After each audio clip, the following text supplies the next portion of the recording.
ಮನೆಯೇ ಮಂತ್ರಾಲಯ ಮನಸೇ ದೇವಾಲಯ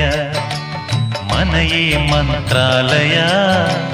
ಮನಸೇ ದೇವಾಲಯ ದೇವರೆಂದು ಪ್ರೇಮ ಸ್ವರೂಪ ಪ್ರೀತಿ ಮಾತೆ ನಂದಾದೀಪ ಅರಿತು ಬಾಳಲು ಜನ್ಮ ಸಾರ್ಥಕ ಮನೆಯ